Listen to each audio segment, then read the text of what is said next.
আবারও একটা দুপুরের লাঞ্চ মেনু নিয়ে তোমাদের সামনে হাজির হলাম। তো আজকে বাড়িতে রান্না হয়েছিল গরম ভাত আর মটন কষা। তো ফার্স্টে আমি আলু আর ঝোল দিয়ে একটু মাখিয়ে ফার্স্ট একটু খেলাম, তারপরে একটু লেবু চিপে নিয়েছি।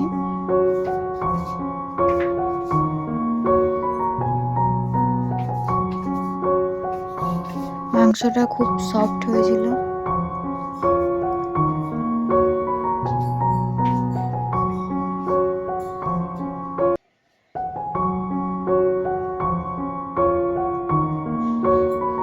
তারপরে একটু পেঁয়াজ আর মাংস দিয়ে খেলাম।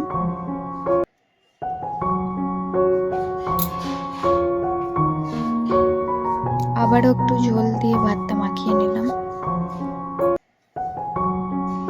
একটু আলুও নিলাম, আলুটাও খুব সফট হয়েছিল। এই যে একটু স্যালাড আর মাংস ভাত আবারও খেলাম। এই যে একটা চর্বির পিস, খুবই নরম ছিল।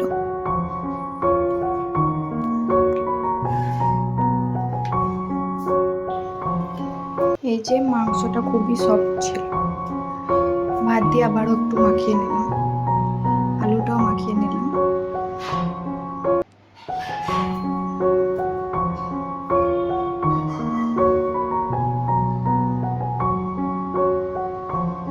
এই যে ভাত আর মটন দিয়ে একটু খেয়ে নিলাম। এই যে আর একটুখানি অল্পই ভাত আছে, লেবুর রস চিপে পেঁয়াজ দিয়ে আর শসা দিয়ে খেলাম।